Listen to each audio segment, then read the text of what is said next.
मिस्र में 2 साल में दूसरा तख्ता पलट, सेना ने राष्ट्रपति मोर्सी को किया घर में ही नजरबंद। चीफ जस्टिस बन गए हैं अंतरिम राष्ट्रपति। तहरीर चौक पर मिस्र के हजारों लोगों ने जश्न मनाया। ठाणे में फिर गिरी आधी रात को इमारत, 3 मजदूरों की मौत, 20 बचाए गए, लेकिन 20 के अभी भी मलबे में दबे होने का आशंका। इशरत जहां एनकाउंटर केस में सीबीआई सौंपेगी हाईकोर्ट को स्टेटस रिपोर्ट।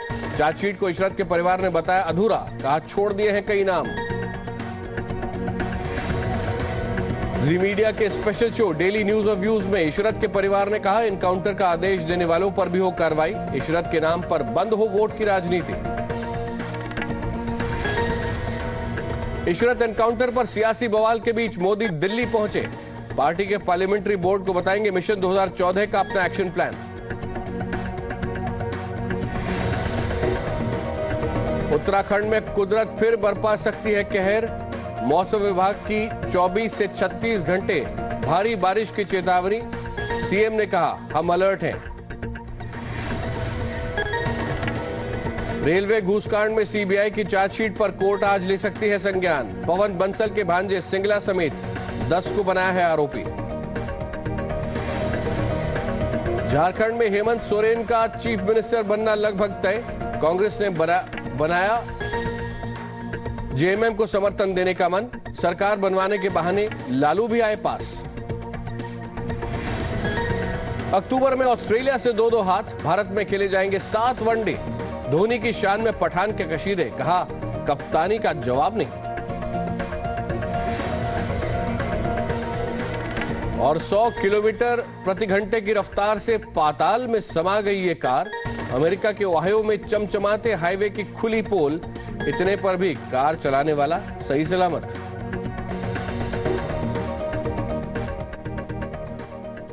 नमस्कार, आप देख रहे हैं जी न्यूज। मैं हूं आकाश सोनी।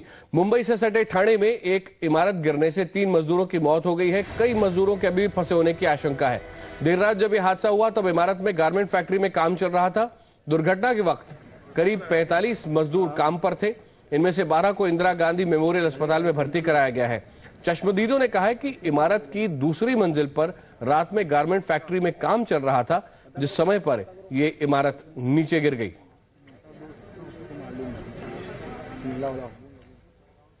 कम से कम 12 लोगों को अस्पताल में भर्ती करा दिया गया है, लेकिन इस वक्त भी कम से कम 20 लोग ऐसे हैं जिनकी खोज जारी है और इस तरह की व्यवस्था भी की जा रही है ताकि अगर मलबे के नीचे जो लोग दबे हुए हैं उन तक सांस लेने की हवा पहुंच सके। वैसे भिवंडी में हुआ यह हादसा कोई पहला हादसा नहीं है। पिछले 2 महीने में यह 5वां हादसा है। जी मीडिया के संवाददाता कुमार पुष्कर राज की रिपोर्ट। देर रात करीब 1 बजे भिवंडी इलाके के श्री अरिहंत कंपाउंड में ये इमारत आप देख सकते हैं धराशायी हो गई थी पूरे तरीके से। आप देख सकते हैं 2 माले की ये पूरी इमारत थी। किस तरीके से इमारत गिरी है, उस वक्त ऐसा बताया जा रहा था कि तकरीबन 40 से ज्यादा लोग इस इमारत में मौजूद थे।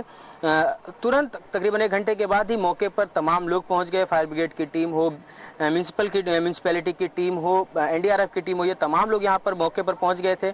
उस वक्त से ही लगातार रेस्क्यू का ऑपरेशन किया जा रहा था। तकरीबन 37 लोगों को ऐसा बताया जा रहा है कि यहाँ से निकाला गया है। 3 लोगों की मौत हो गई है, जिसमें जो बेहद दुखद है।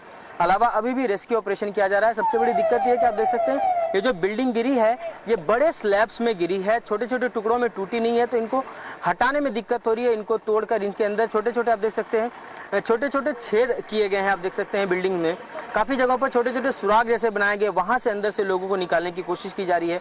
अंदर ये देखने की कोशिश की जा रही है कि अंदर कौन से लोग फंसे हो सकते हैं, क्योंकि अभी तक जो 37 लोगों को निकाला गया, बावजूद इसके ये बताया जा रहा है कि कुछ लोग अभी भी अंदर मौजूद हो सकते हैं। देर रात थोड़ी बारिश भी हुई थी, बारिश की वजह से भी रेस्क्यू ऑपरेशन में थोड़ा सा असर पड़ा। अभी इस वक्त बारिश नहीं हो रही है, रेस्क्यू का काम किया जा रहा है।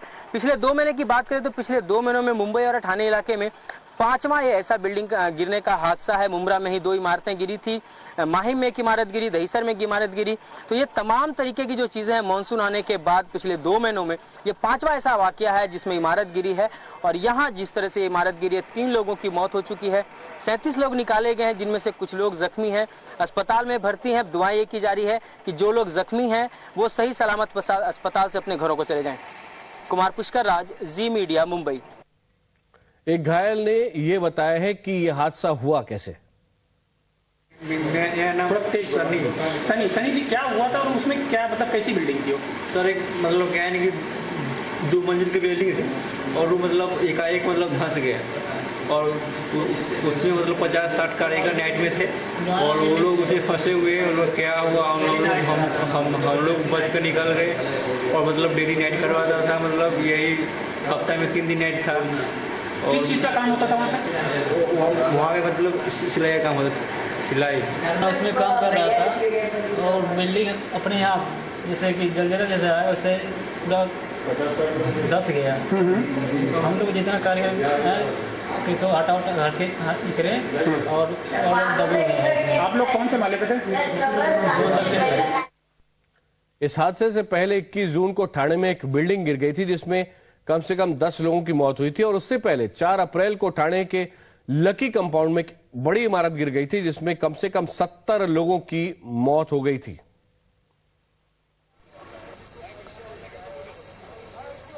भिवंडी से हमारे संवाददाता कुमार पुष्कर राज इस वक्त हमारे साथ हैं। पुष्कर, ये बताएं कि इस वक्त कितने लोग अभी भी मलबे के नीचे फंसे हुए हो सकते हैं और उनको बचाने के लिए क्या किया जा रहा है? जी, तकरीबन जो कह रहे हैं कि 37-35 से ज़्यादा लोगों को निकाला गया है। 3 लोगों की मौत हुई है, बाकी लोगों को अस्पताल में भर्ती कराया गया। बावजूद इसके यहाँ पर आप देख सकते हैं जो रेस्क्यू ऑपरेशन है वो लगातार जारी है। ऐसा अंदेशा जताया जा रहा है कि अभी तकरीबन 10 से 12 लोग हो सकते हैं अंदर जो फंसे हो। सबसे बड़ी दिक्कत है कि अगर आप बिल्डिंग को पूरी तरीके से अगर आप देखें तो पूरी बिल्डिंग का जो रूफ है, जो पूरी छत है, वो पूरी तरीके से टूटी नहीं, एक तरह से दब गई है। तो उसकी वजह से अंदर जो लोग फंसे हो सकते हैं उन तक हवा नहीं पहुंचे, वो सफोकेशन से भी उनकी जान जा सकती है। बिल्डिंग पूरी तरीके से टूटी नहीं है तो इन टुकड़ों को हटाने में, इनको तोड़कर निकालने में बहुत ज़्यादा दिक्कतें आ रही हैं। छोटे छोटे सुराग हालांकि कर दिए गए हैं, सुरागों की मदद से लोगों को जो अंदर फंसे उनको निकालने का काम किया जा रहा है। लेकिन दिक्कत यहाँ पर यह क्योंकि जब बिल्डिंग टुकड़ों में टूटती है तो टुकड़े जल्दी हटाए जा सकते हैं, लेकिन जिस तरीके से ये पूरी रूफ बैठ गई एक तरीके से हम कह सकते हैं, उसको तोड़ने में भी रिस्क होता है। क्योंकि जब इस तरीके से जो रूफ होता है, इस तरह की जो स्लैब होते हैं उसको तोड़ते तो ये भी ध्यान रखना होता है कि अगर उसके नीचे कोई शख्स है तो उसे नुकसान नहीं पहुंचना चाहिए। तो सबसे पहली चीज़ यहाँ पर यह की जा रही है कि छोटे छोटे सुराग करके अलग अलग जगहों पर लोगों को पहचान की जा रही है। ये देखा जा रहा है कि अंदर कौन से लोग हैं, उनको निकालने की कोशिश की जा रही है। एक बार जब ये कंफर्म हो जाएगा कि अब अंदर कोई नहीं बचा है, उसके बाद यहाँ से मलबा हटाने का काम किया जाएगा। फिलहाल इस वक्त जो है वो एनडीआरएफ की टीम, फायर ब्रिगेड की टीम, साथ ही साथ जो टीएमसी की टीम है, जीएमसी के लोग हैं, वो यहाँ पर मौजूद हैं और लगातार ये कोशिश कर रहे हैं कि अंदर कोई भी शख्स फंसा उसको बाहर निकाला जाए। जी पुष्कर, ये बताएं कि ठाणे के आसपास के इलाकों में इतनी सारी बिल्डिंग्स के कोलैप्स होने का क्या कारण है? क्या वहां पर जो बिल्डिंग स्टैंडर्ड्स है उस पर पर्याप्त ध्यान नहीं दिया जा रहा है? क्योंकि देखा जाए तो जून से लेकर, बल्कि जून और अप्रैल के अंदर और अभी ये तीसरा हादसा, तो इतनी जल्दी हादसे और इसके अलावा 2 और हादसे भी हो चुके हैं लगभग इसी इलाके में, तो इसका कारण क्या है? जी बिल्कुल, जब लकी कंपाउंड में हादसा हुआ था, एक बहुत बड़ा हादसा था, 70 से ज़्यादा लोगों की मौत हो गई थी, मामले में गिरफ्तारियां हुई थी, तो वो एक बड़ा हादसा था। उसके बाद बहुत ज़्यादा छानबीन की गई थी इस पूरे इलाके में, क्योंकि अगर पिछले कुछ सालों की बात करें तो मुंबई से सटा जो इलाका है, ठाणा हो, नवी मुंबई, इन इलाकों पे कंस्ट्रक्शन का काम बहुत तेज़ी से आगे बढ़ा है।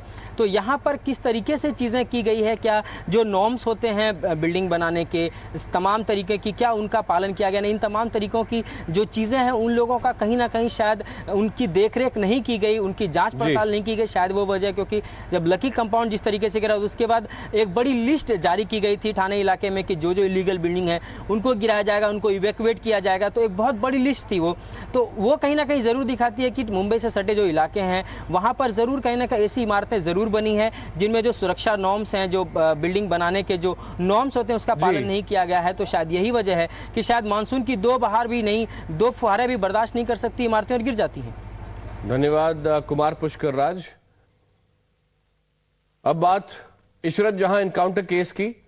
सियासी बवाल के बीच गुजरात के मुख्यमंत्री नरेंद्र मोदी दिल्ली पहुंच गए हैं। मोदी दोपहर बाद पार्टी की पार्लियामेंट्री बोर्ड की बैठक में हिस्सा लेंगे। इस बैठक में लोकसभा चुनाव की तैयारियों पर, पार्टी की रणनीति पर भी चर्चा होगी।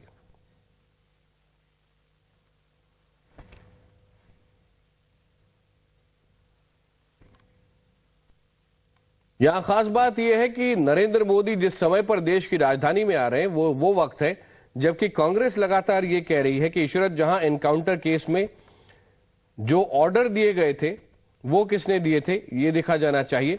और दूसरी ओर बीजेपी की आज जो बैठक होने वाली है उससे पहले राजनाथ सिंह ने एक बार फिर केंद्र पर वार किया है और सरकार को हर मोर्चे पर नाकाम बताया है। कांग्रेस और यूपीए गवर्नमेंट के शासनकाल में देश गंभीर संकट के दौर से गुजर रहा है।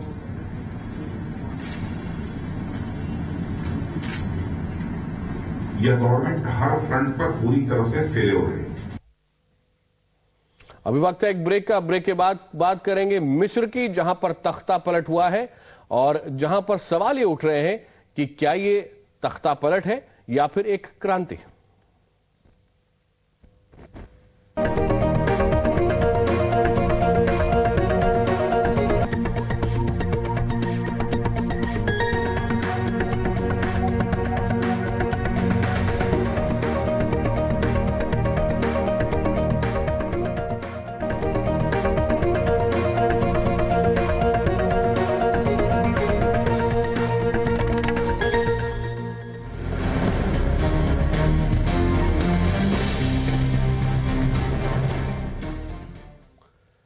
मिस्र में एक बार फिर तख्ता पलट हो गया है, जहां सेना ने लोकतांत्रिक तरीके से चुनी गई सरकार में राष्ट्रपति मोहम्मद मोर्सी को सत्ता से बेदखल कर दिया है।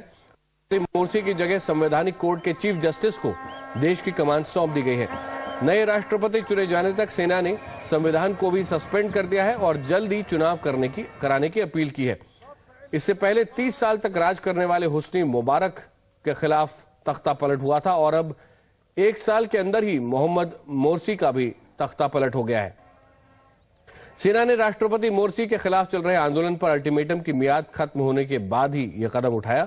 मिस्र में इससे पहले जो स्थिति बनी थी उसमें हजारों लोग तहरीर स्क्वायर पर उतर आए थे और जिन्होंने जमकर ये मांग की थी कि देश में लोकतंत्र आना चाहिए, लेकिन अब लोकतांत्रिक सरकार के हटने के बाद भी वो जश्न मना रहे हैं।